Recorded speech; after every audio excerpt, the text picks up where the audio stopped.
She was dragged out of the bank in front of everyone, her hair in disarray, her wool coat slipping off one shoulder, her wrist gripped tightly by the cold hand of a security guard, while onlookers whispered, smirked, or looked the other way. But none of them knew that the woman they had just humiliated was about to shake their entire world. Her only crime, the wrong skin color, entering the lobby at the wrong moment, on one ill-fated morning. No shouting, no threats, just being there. And that was more than enough. They saw a black woman and decided her worth. They gave themselves the right to push her as far as they pleased, strip away her dignity, and bury her self-respect beneath their polished marble floors and the fake smiles behind the teller windows.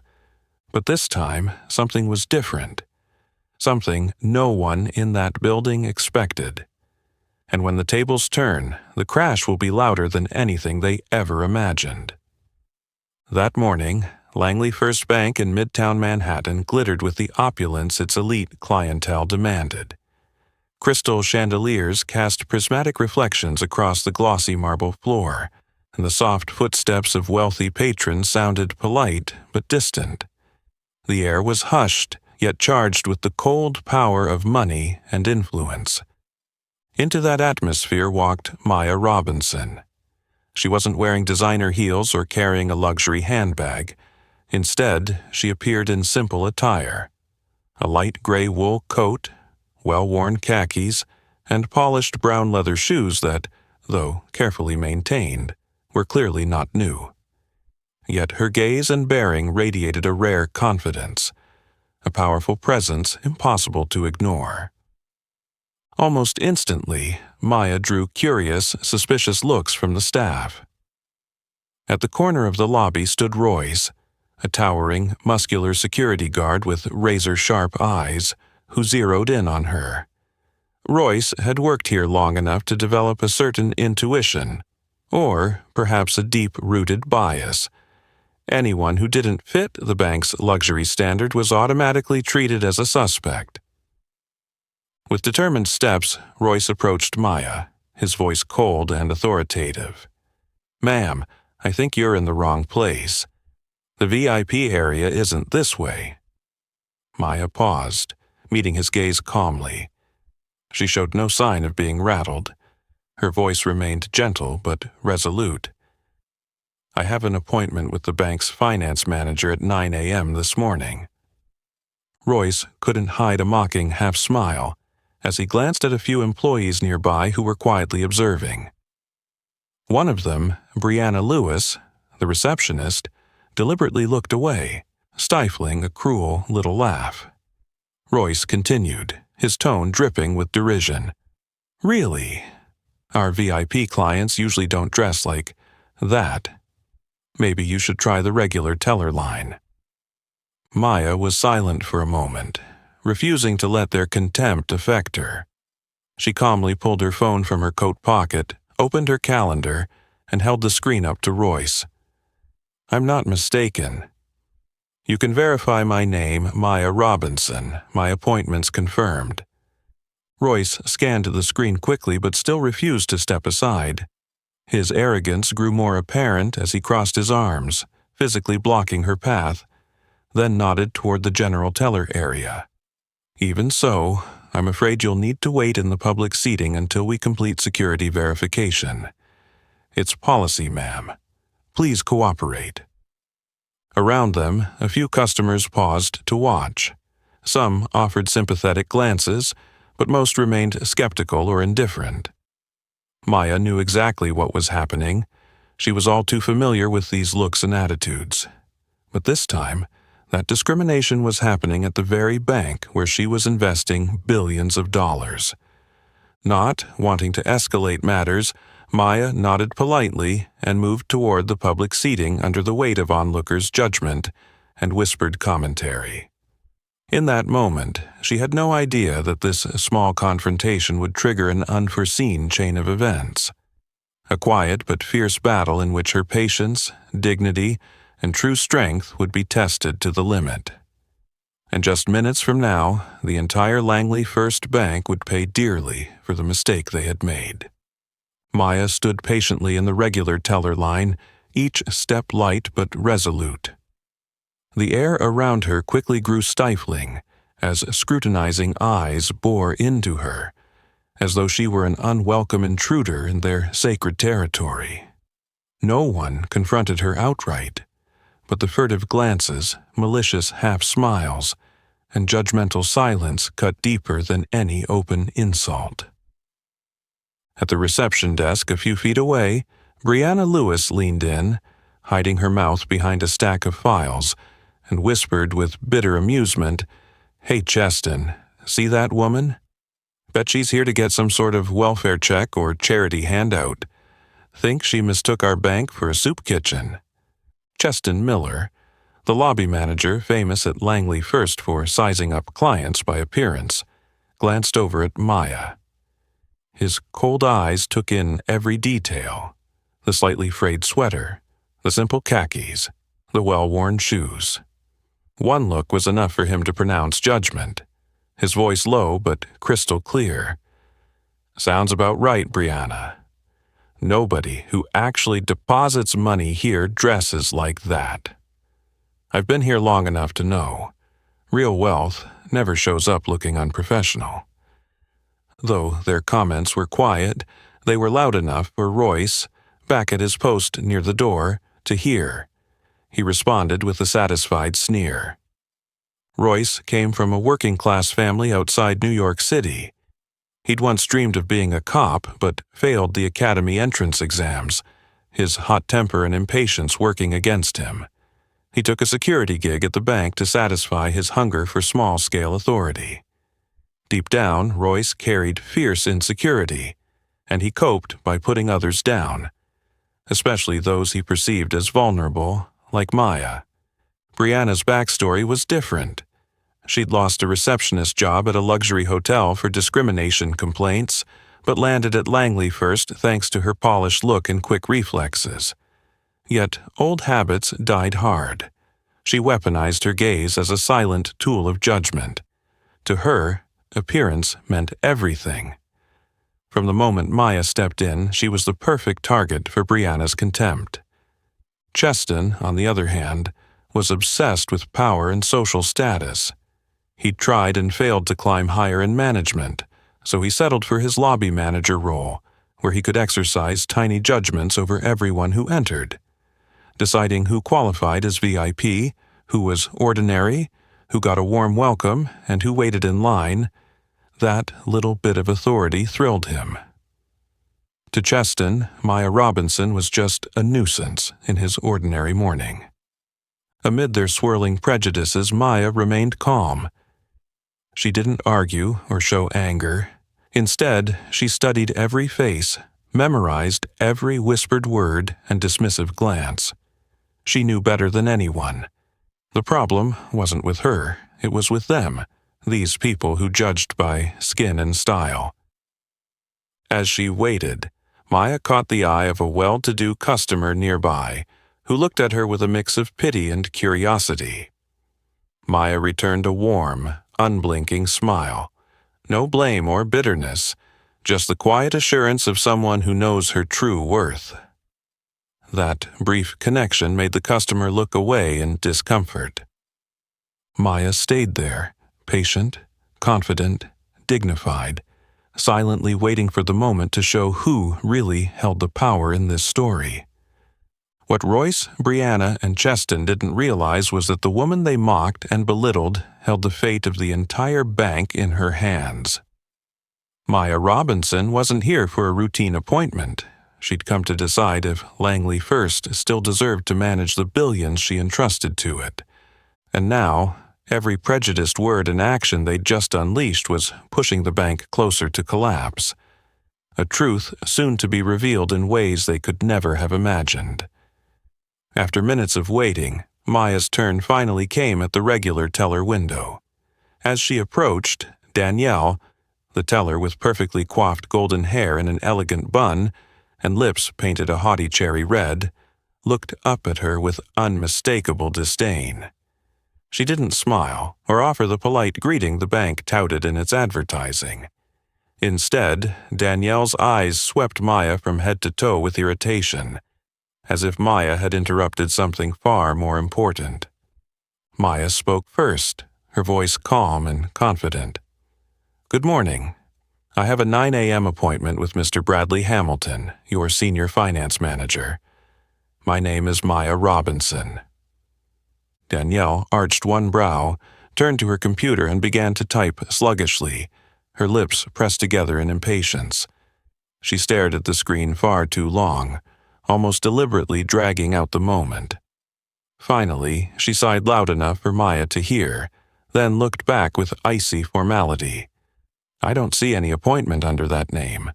Are you sure you booked for today?" Maya nodded without hesitation. "Absolutely. I received a confirmation email from the bank."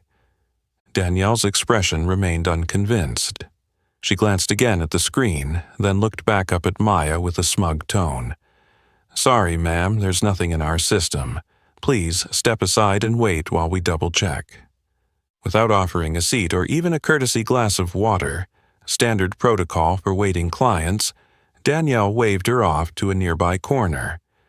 It was a deliberate, humiliating slight, brazenly flaunting injustice at the heart of this prestigious bank's service desk. As Maya stood quietly to the side, a well-dressed woman in an immaculate suit walked into the lobby. Instantly, Danielle beamed, rose from her chair, and offered a polite nod. "Good morning, Miss Evans. It's a pleasure to see you again. Mr. Hamilton is expecting you in the VIP office. Right this way, please." Another teller hurried over with a steaming cappuccino and a warm towel, escorting the new guest toward the lavish meeting room. Maya's brow furrowed, not out of envy, but in clear recognition of the blatant discrimination unfolding before her. This wasn't subtle. It was an open declaration of who deserved respect and who didn't.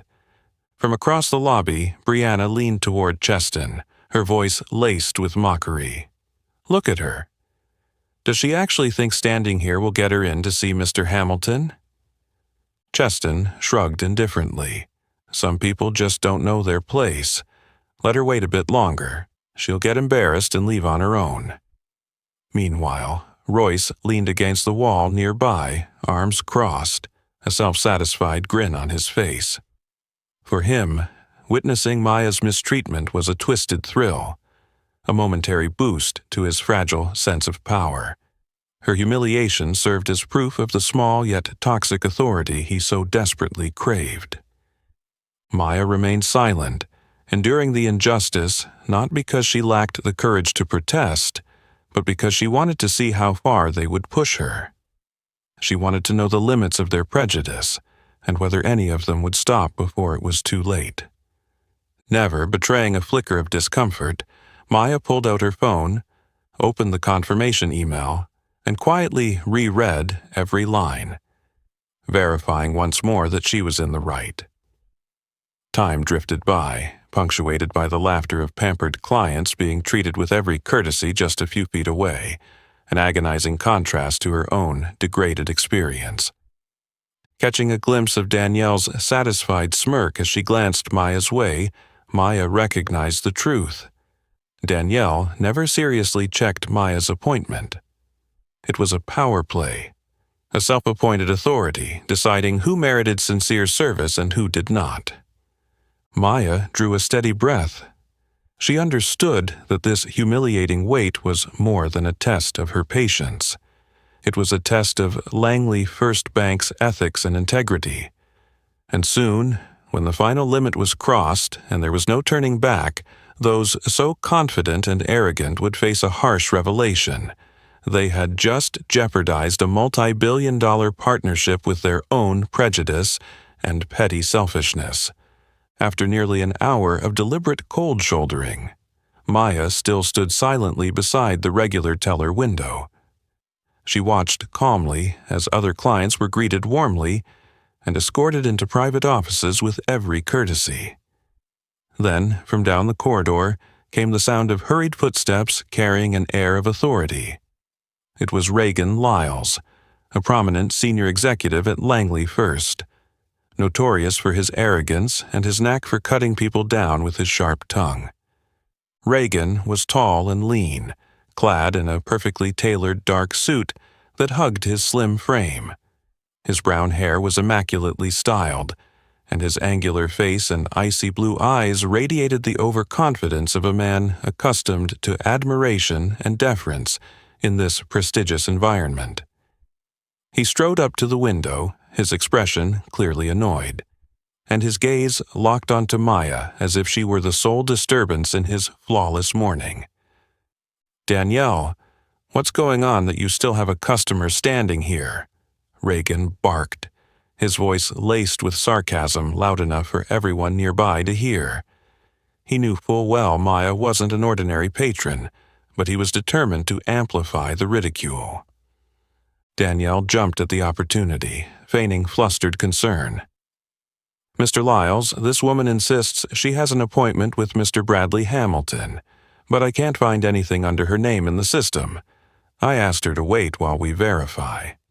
Reagan turned to Maya, a dismissive smirk playing on his lips as he surveyed her simple outfit with contempt. "Oh, is that so?" he drawled, dragging out his words for maximum effect. "I thought our bank was running some kind of charity giveaway today. Didn't get the memo." A few nearby employees snickered, especially Brianna and Royce, always eager to join in and shore up their own little power trips. Curious customers began to notice, their eyes flicking between amusement and morbid fascination as Maya became the unwilling star of this merciless show.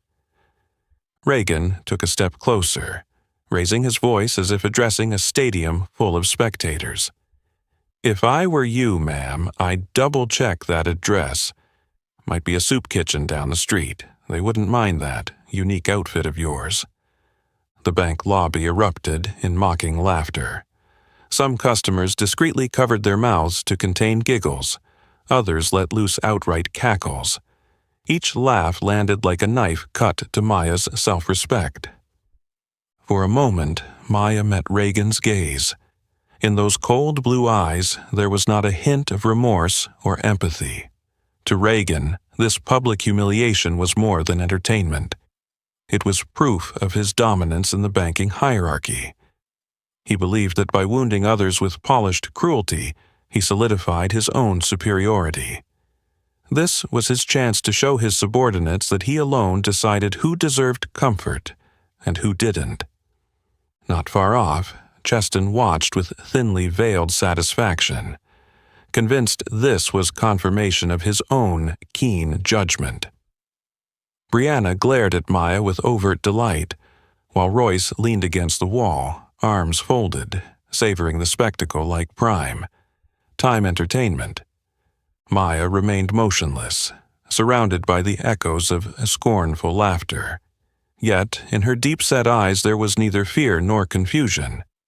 Instead, she calmly recorded every face, every word, every look of cruelty. She knew this mockery had already crossed the line, and once a line is crossed, there's no turning back. She drew a quiet, steady breath, centering herself. Maya Robinson wasn't one to let emotion cloud her judgment. Like a statue of steel, she absorbed their barbs as the final test before making today's most important decision, one that would force every person in that lobby to confront a harsh, irreversible truth. Their own prejudice and arrogance had just doomed them to pay a very steep price. When the mocking laughter finally died down, Maya spoke again, her tone steady yet unmistakably clear. "I'll say it once more. I have a confirmed appointment with Mr. Bradley Hamilton, your senior finance manager. If you still can't find it, please let me see him directly, or any other manager." Reagan smirked, his cold eyes sharpening at Maya's calm resolve. After a moment's thought, he nodded to Royce. Instantly, Royce's expression shifted from amused to a contrived seriousness. He stepped toward Maya, his voice low and threatening. "Miss Robinson, we need you to come with us to verify some important account information. This is a mandatory requirement from our security department." Without waiting for her reply, Royce pointed toward a dimly lit corridor behind the main transaction area. Sensing the tension, Maya nodded quietly and chose not to react. She walked beside Royce, unflinching, even though she knew they were treating her like a suspect rather than a valued client. The small room Royce led her into was tucked deep in the back of the bank. Windowless, with a single flickering fluorescent light casting a harsh glow. A bare table and a few metal chairs gave it the look of an interrogation room, not a customer service office. Royce shut the door behind them, cutting her off from the outside world. A few minutes later, 3 figures entered. Jordan Foster, the account verification specialist with a cold demeanor. Ethan Cole, the internal security officer with a steely, scrutinizing gaze. And Victoria Bennett, a senior manager with cropped hair, an impeccable suit, and eyes that never missed a detail. Victoria pulled out a chair opposite Maya, set her tablet on the table, and studied her as if she were under criminal suspicion. Jordan wasted no time and began in a chilly, almost robotic voice. "We conducted an initial search and found no record matching the information you provided. Are you certain you're using your real name, Ms. Robinson?" Maya felt the sting in Jordan's words but remained composed. "I'm absolutely certain. My information is accurate and was confirmed by the bank. I believe the issue lies with your system, not my credentials." Ethan Cole folded his arms, giving Maya a suspicious glance before he spoke. "Ms. Robinson, could you tell us more about the source of your funds and how you set up your account here? We frequently deal with fraud or impersonation cases claiming high-profile clients." Maya allowed herself a slight, controlled frown, recognizing the heavy implication behind his question. She answered clearly, "I've worked directly with this bank for years. If you doubt me, simply contact Mr. Hamilton or the Senior Account Management Office, and they'll resolve this immediately." Victoria Bennett leaned back, eyes narrowed in appraisal. Known for her ability to manipulate and dominate others, she spoke in a quiet but dangerous tone. "Ms. Robinson, the problem is we can't find any file matching your details. That suggests either you made an error or deliberately provided false information." Maya met Victoria's gaze without wavering. "I insist you check again thoroughly. My records don't vanish on their own, unless someone chose to bury them." Jordan couldn't hide a mocking smile. "Or perhaps you think that by remaining calm, everyone will just assume you're wealthy and powerful." They exchanged low, derisive chuckles that echoed in the small room. Ethan added, his tone dripping with condescension, "If you really were the powerful CEO you claim to be, you wouldn't dress like this. It's bound to cause unfortunate misunderstandings." Victoria nodded, approving the barb, her eyes daring Maya to break. But Maya sat up straight, unmoved by their cruelty. In her heart, she knew their prejudice had brought out their worst behavior, and her calm dignity only laid bare their petty, dark nature. Unaware that Maya's patience had limits, Jordan, Ethan, and Victoria continued their humiliating interrogation, oblivious to the fact that Maya was mentally recording every insult and disdainful glance. And in just a few moments, when the truth came to light, those who laughed at her would face a storm of consequences they had sown themselves. When the door to the dimly lit room creaked open, Royce strode in immediately, his usual cold, threatening glare fixed on Maya. He didn't speak. He simply nodded for her to rise, as though escorting a criminal rather than a valued client. Maya stood and straightened her coat, then walked out with all the poise and pride she could muster. Back in the main lobby, the atmosphere abruptly fell silent. All eyes, both customers and staff's, turned toward Maya, creating a sudden, tense hush. From the far end of the hall, A tall, silver-haired man with an imposing presence approached. David Thornton, one of Langley First's top executives, famed for his ruthless perfectionism and zero tolerance for anyone he deemed beneath him. David said nothing. He simply reached out and yanked the portfolio from Maya's hand so forcefully that she froze in place. The folder burst open, and dozens of important documents scattered across the gleaming marble floor. Every head in the bank swiveled to witness the scene. For a moment, time itself seemed to pause. Then David's mocking voice cut through the stillness. "Oh, how clumsy of you. But honestly, these papers look more like probation records or welfare applications. Ms. Robinson, are you sure this is the right place for you?" A ripple of cruel laughter swept through the lobby, as if the onlookers were enjoying a comedy act rather than watching a respected client being humiliated. Reagan and Brianna, among others, guffawed openly, clearly delighted by Maya's public disgrace. Cheston Miller, standing nearby, merely shook his head with a smirk, another affirmation of his lifelong habit of judging people by appearances. He leaned in to whisper to a colleague with disdain. "See? I told you she was just another attention seeker." Royce lingered at the doorway, arms folded, his face twisted with sadistic satisfaction. In his view, witnessing such blatant shame gave him a warped sense of power and worth. Maya remained motionless amid the scattered pages. Then, with no rush and no panic, she bent down and began gathering each sheet as if she were reclaiming her dignity piece by piece. Each page a fragment of the respect those people had tried to trample. David watched her, eyes icy, a cruel smile lifting one corner of his mouth. "Ms. Robinson, this bank tolerates no forgery or fraud. Perhaps you should leave now, before I have to involve the police." The taunt heightened the tension. Some customers whispered among themselves, eyeballing Maya with suspicion and curiosity. Sporadic snickers still echoed, isolating her further in the crowd. Yet Maya did not flinch. She rose slowly, looked David square in the eye, and spoke with astonishing calm. "I heard every word you just said, Mr. Thornton. I hope you remember them well." David scoffed, unconvinced. In his mind, Maya was just a desperate woman putting on a brave face.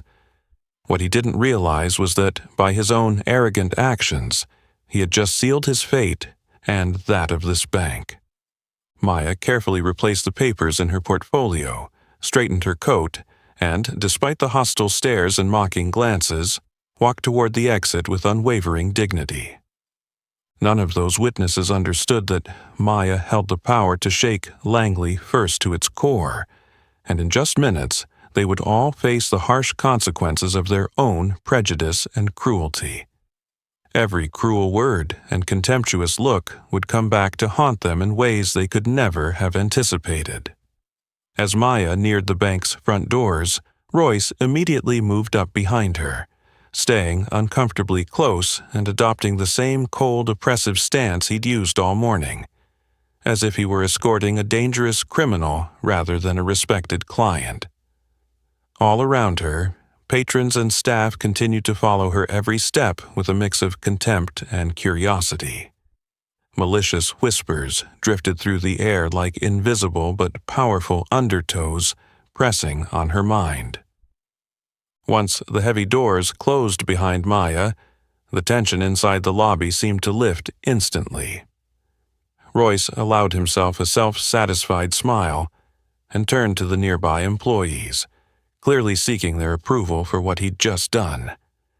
At the reception desk, Brianna sneered triumphantly as she glanced over at Reagan, who was standing beside her. "See? I told you. There's no way that woman's a VIP like she claimed. What a waste of time to deal with someone like that." Reagan smirked, straightened his tie with an air of elegance, and shrugged. "Exactly. Sometimes you have to cut out anyone who doesn't know their place. This is Langley First Bank, not a shelter or charity. A ripple of chuckles echoed through the staff clustered around them, as they basked in the satisfaction of having handled a supposedly troublesome customer unworthy of respect. Cheston Miller stepped forward, coffee cup in hand, his tone calm yet laced with smugness. Remember, our bank's reputation is built on serving clients who truly deserve it, not on people who pretend to be wealthy just to make an impression. Today, we simply followed procedure. Reagan laughed and nodded in agreement. Precisely. If it weren't for people like us making these tough calls, this place would quickly turn into a refuge for worthless customers. Once again, their colleagues joined in the laughter, and the lobby's atmosphere relaxed back into complacency. None of them, including Brianna, Reagan, or Cheston, realized they were indulging in a false sense of power, blind to the irreversible mistake they'd just made, born of their own prejudice and arrogance. In a corner, David Thornton ended a serious phone call, then brushed it off and returned to his customary air of icy authority. To him, the entire incident with Maya was nothing more than a trivial distraction, hardly worth his attention. In his mind, people like Maya could never wield enough influence to threaten the prestige of the bank he managed.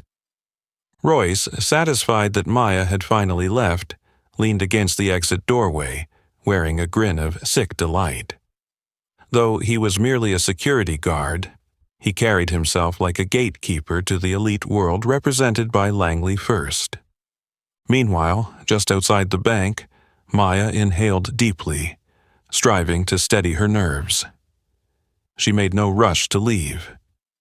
Instead, she paused to glance up at the gilded Langley First sign above the door, a faint smile touching her lips. Not of bitterness or spite, but of clear awareness about what was coming next. Inside, no one suspected that from the moment she walked through those doors, Maya had held the power to upend all their fates. Their pride, prejudice, and habit of judging by appearance had blinded them to the truth. Maya Robinson was the formidable CEO of Brixton Financial, a powerhouse firm depositing billions of dollars with Langley First, and her final decision would change everything. As they reveled in their petty victory, they remained oblivious that they'd just severed the most critical bridge linking them to one of America's most powerful financial partners. And in mere minutes, their fleeting triumph would evaporate, replaced by profound fear and regret as they confronted the severe consequences of their own arrogant, short-sighted actions. While the staff in the main lobby were still savoring their small victory, the atmosphere was abruptly broken by the ringing of a phone from the executive office at the end of the hall. Cordell Briggs, the branch's executive director, a middle-aged man with a polished bearing, carefully trimmed salt-and-pepper hair, and eyes that always betrayed a hint of arrogant confidence, was seated in his luxurious private office, slowly raising a steaming cup of coffee to his lips. Cordell lifted the receiver with composure, his voice carrying its usual command. Briggs speaking. On the other end came a woman's tone, cold but courteous, immediately causing Cordell to hesitate. "I'm calling from the executive office at Brixton Financial.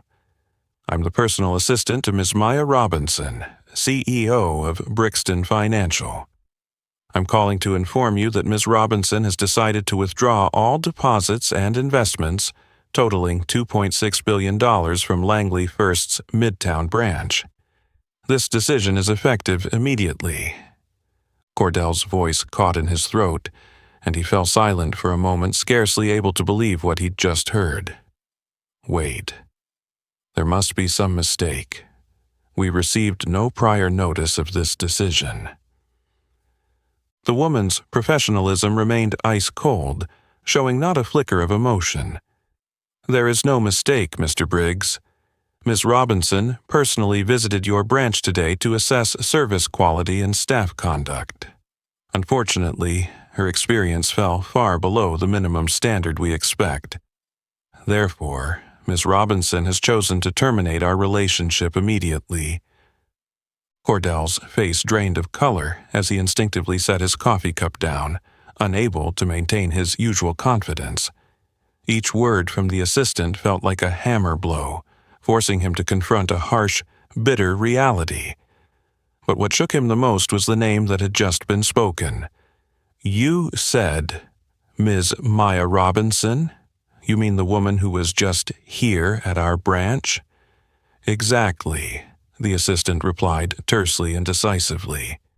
"Ms. Robinson personally visited your branch this morning in a private capacity to evaluate your service, and clearly the reception she received was unworthy of a strategic client like her." Cordell felt his throat go dry as the memory of the scene replayed in his mind, the moment his own team had humiliated and driven her away. Every detail flooded back like a vivid nightmare, making him realize the deadly mistake he and the bank had made. "Wait, please let me explain," Cordell began desperately, but the assistant cut him off coldly. "The decision is final, Mr. Briggs. We will initiate the necessary procedures to complete the withdrawal within 24 hours. You will receive the official documentation by this afternoon. Thank you." The call ended abruptly, leaving Cordell sitting motionless in his expansive office, now eerily silent. He knew exactly what was coming. The entire Langley First network was about to be shaken to its core by the loss of such a colossal sum, not to mention the irreparable damage to its reputation. Within seconds, he bolted from his office and rushed down to the main lobby. All the staff, David Thornton, Reagan, Cheston, and Brianna, looked up at him with mixed curiosity and surprise. "Is something wrong, Cordell?" David asked casually, entirely unaware of the crisis unfolding. Cordell turned on them with unprecedented intensity, his voice trembling with anger and alarm. "Do you realize who that woman was? The one you jeered at and drove out just now? That was Maya Robinson, the CEO of Brixton Financial, our biggest client. You've just pushed this bank into a catastrophe." Every proud face instantly went pale. The smug smiles vanished without a trace. Reagan took a step back. Brianna glanced at Cheston in shock. The lobby fell into a suffocating silence as no one dared believe the bitter truth they'd just been told. Cordell stepped forward, eyes blazing as he stared down the senior staff who had only moments before been basking in their triumph. "Your arrogance, your prejudice, your arrogance, those are the very things that have cost us a multi-billion-dollar client. From now on, each of us will have to face the consequences of this unforgivable mistake." No one could find words. They realized, in that crushing moment, that they had just destroyed their own futures, and the future of Langley First, through a grievous error born of their own bias and conceit. As Cordell's grave warning rang out, chaos erupted throughout the bank. Every employee, from the highest executive to the lowest teller, froze in panic at the shocking news. The main lobby, just minutes earlier filled with mocking laughter and self-satisfaction, now suffocated under a tidal wave of tension. Cordell dashed back to his office, hands trembling as he frantically dialed the executive suite, desperate to salvage the situation before it was too late. But every call ended in despair. No one had the authority or courage to reverse Maya Robinson's decision. Meanwhile, in the main lobby, word spread swiftly of the management's catastrophic error. The very employees who had been giggling moments before now stood motionless, their faces drained of color, eyes wide with fear. Brianna, who had just reveled in her petty triumph, shrunk behind the reception desk, her cheeks ashen. Cheston Miller, always boastful of his keen judgment, stared blankly at the floor as though searching for an explanation in the marble beneath his feet, but found none. The mocking whispers he'd shared turned into daggers of regret, piercing him with guilt. Reagan Lyles, the one most gleefully orchestrating Maya's humiliation, paced in a frenzy, muttering to himself as if unhinged. It can't be her. This can't be real. His voice trembled, his face deathly pale. He knew he had been Maya's harshest tormentor, and he feared his own consequences would be the worst of all. Less than half an hour later, the senior office issued an internal memo stamped in bold red. Suspension notice effective immediately. Names listed unmistakably: Reagan Lyles, Brianna Lewis, Cheston Miller, David Thornton, and Royce Anderson. It wasn't just internal discipline. Compliance and ethics investigators would arrive the next morning to conduct a full inquiry. David Thornton, once brimming with authority and arrogance, stood statue still, clutching the suspension notice, eyes glazed. In that moment he realized he had gravely misjudged Maya Robinson's power, and that the price would exceed anything he'd ever imagined. News of Brixton Financial's withdrawal spread like wildfire. Minutes later, the TV screens in the lobby flashed a breaking CNBC headline: Brixton Financial withdraws $2.6 billion from Langley First amid racial discrimination, claims by CEO Maya Robinson. Employees and customers alike stared, stunned to witness the darkest hour in the bank's storied history. The story exploded across social media, igniting thousands of outraged comments. Langley First scandal trended atop Twitter, while Bloomberg, The Wall Street Journal, and Reuters raced to cover the unfolding debacle, intensifying the bank's collapse into uncontrollable crisis. In his office, Cordell Briggs scrambled with desperate calls, but it was futile. Just moments ago, he'd been proud of the institution he led. Now he was consumed by terror at the bleak future ahead. He knew his life's work, the bank's reputation and stability, lay in ruins, destroyed by the systemic arrogance and prejudice of his own management team, people he'd failed to rein in from the start. Outside his office, the atmosphere in Langley First had devolved into pure chaos. Customers flocked to the teller lines, demanding reassurance about their deposits. Bank staff tried in vain to calm them. The trust and prestige that had defined Langley First lay shattered, undone in an instant by the condescension and bigotry of its senior employees. In a corner of the lobby, Royce Anderson, the guard who had so callously escorted Maya out, sat silently, staring at his trembling hands. He realized he had played a part in creating not only a bank crisis but a personal disaster of his own making. No one dared lift their head. Now, each person understood that their mistake was not merely an internal lapse, but the greatest scandal in financial history. A catastrophe they had wrought themselves through unforgivable arrogance, narrow-mindedness, and cruel prejudice. While the chaos inside Langley First showed no sign of easing, the outside world had already seized on the story and made it the focus of every major news outlet. Bloomberg broke the scandal with a stark headline: Langley First Bank accused of racial discrimination, loses $2.6 billion from Brixton Financial. Within minutes, CNBC and Reuters followed, revealing detailed accounts of the senior staff's grave misconduct. Just hours later, media vans and reporters from every major network had swarmed the bank's front steps. Flashbulbs popped incessantly as journalists fired off questions, forcing the remaining security officers to struggle to maintain order. The situation had spiraled out of control, morphing into a full-blown public relations crisis unlike anything Langley First had ever faced. At the same time, Langley First's stock price plunged on the trading floor. Institutional and retail investors alike rushed to sell. triggering a wave of panic that sent the executive team into despair. Financial analysts on live television warned that this was only the beginning of a disaster that could topple the storied institution.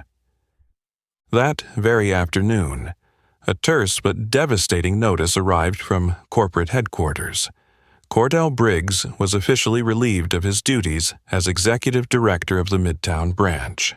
Every word was chosen coldly and precisely, making clear that he would bear sole responsibility for the fallout.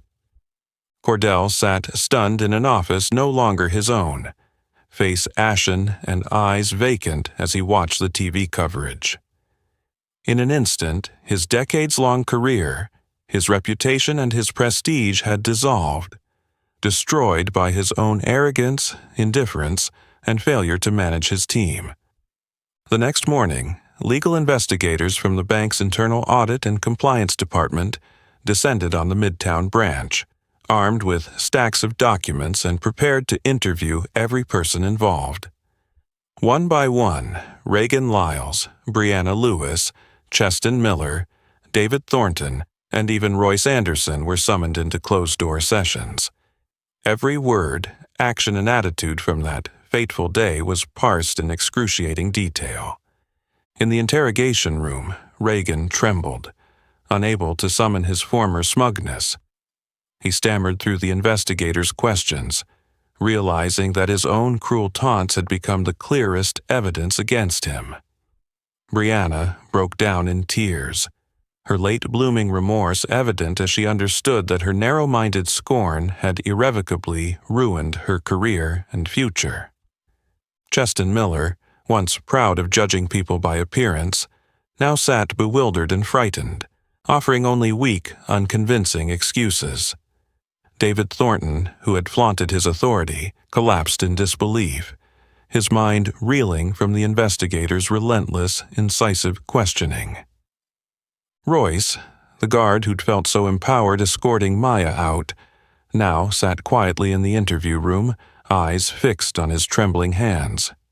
He silently wished he'd never surrendered to his own prejudices, but by then it was too late.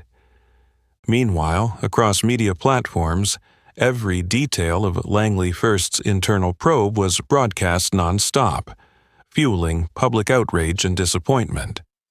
Civil rights and anti-discrimination attorneys weighed in, predicting that the bank would face major class action suits and potentially massive damages.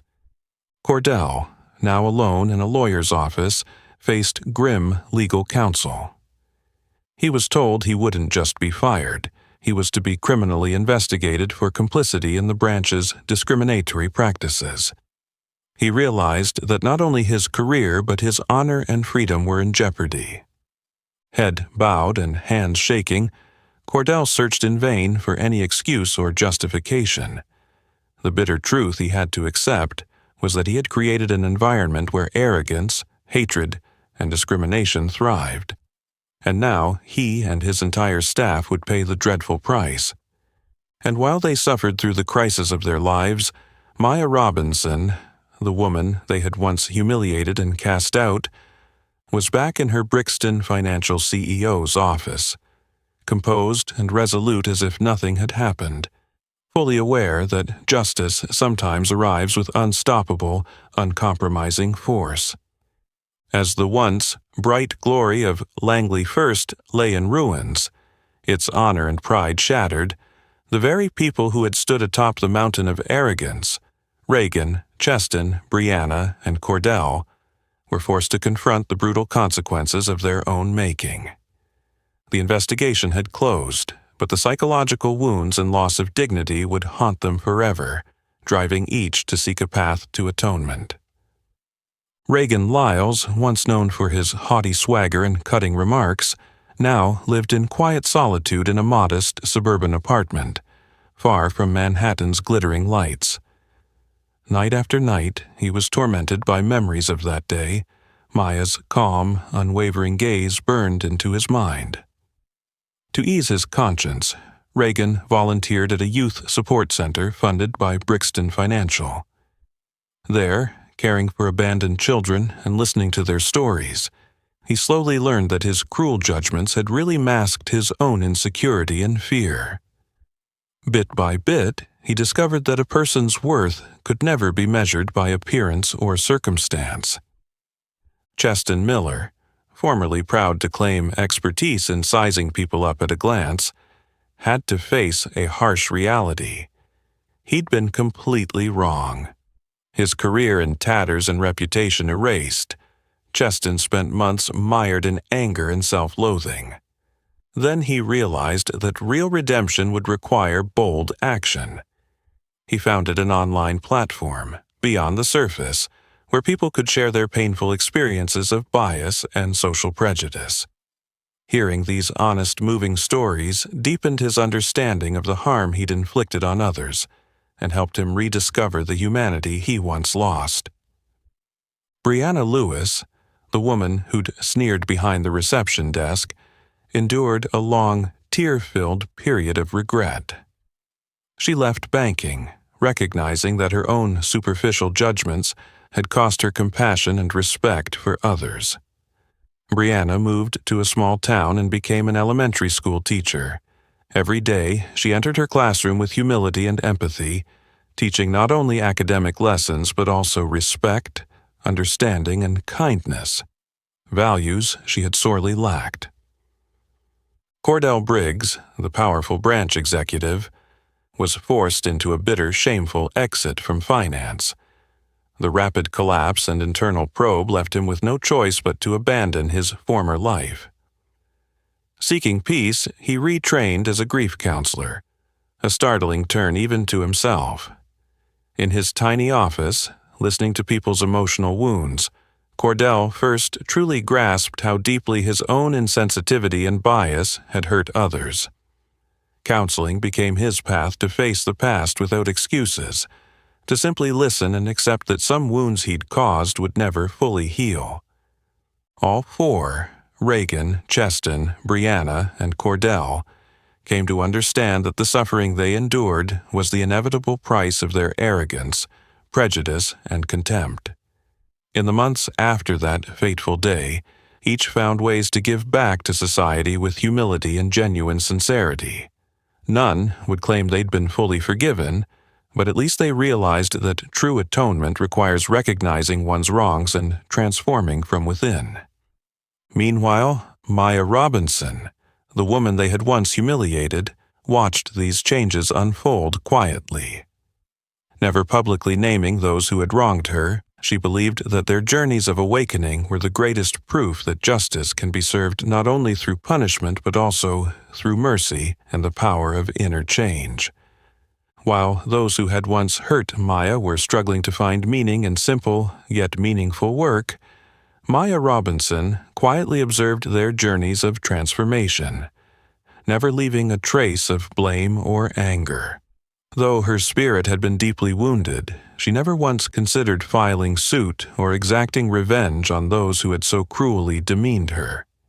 Instead, Maya chose to wield the true power of forgiveness to spark far greater, lasting change.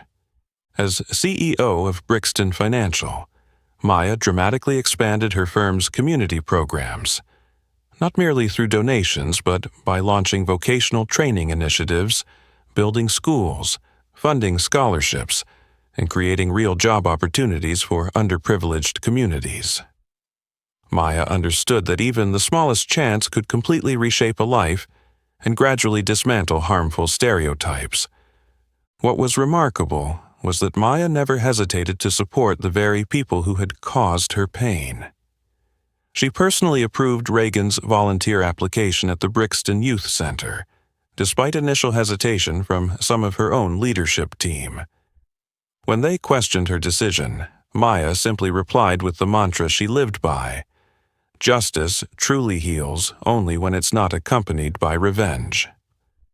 Those sincere, profound words spread throughout Brixton Financial, becoming a guiding principle not just for Maya, but for every employee and leader.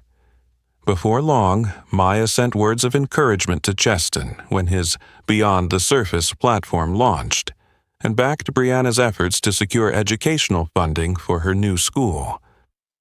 Those who had once so mercilessly humiliated Maya could never have imagined that she would be the first to extend a helping hand, lifting them up after their own failures.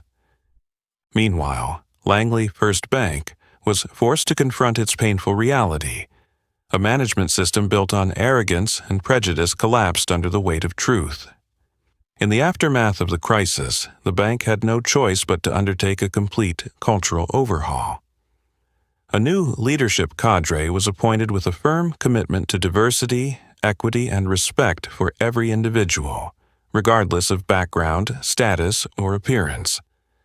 That very collapse created a rare opportunity for the bank to rebuild its corporate culture from the ground up. Remaining staff, those who had witnessed the debacle, internalized the bitter lesson and vowed never again to let prejudice or pride dictate their actions. They came to understand that every person who walked through the bank's doors deserved fair, compassionate treatment, and that human worth cannot be measured by exterior appearance or narrow-minded assumptions. As for Maya, with her visionary leadership and open heart, she did more than inspire those who had hurt her. She inspired millions across the nation through her charitable programs, equality forums, and powerful keynote speeches. She became a symbol of the true strength of compassion and forgiveness, qualities that few can summon so fully. In quiet moments each day, Maya reminded herself, forgiveness is the greatest testament to human strength and dignity. And those who had harmed her came to realize that her forgiveness and support stirred in them the deepest remorse and contrition. Ultimately, the lives once shattered by arrogance and bias were healed by the unconditional compassion of a woman who had known profound suffering. Maya Robinson didn't just change the destinies of those who had wronged her. She transformed millions of minds about the power of tolerance and respect. That is the greatest lesson she imparted. Only when we learn to forgive, to understand, and to truly love can we heal and grow stronger from our own mistakes. In doing so, wounded hearts find the chance to recover, and those who have lost their way can rediscover the right path forward. The story of Maya Robinson and Langley First Bank is not only a hard-earned lesson on arrogance and prejudice, but a reminder that forgiveness and compassion are the greatest forces for healing and social change. Sometimes, the smallest acts of kindness can spark the most profound transformations. And what about you? If you were Maya, would you have the courage to forgive those who once hurt you? Share your thoughts below so we can discuss together. If you found this story meaningful and worth sharing, please like, share with your friends, and subscribe so you won't miss our next moving, insightful tale. Thank you for watching, and see you in the next video.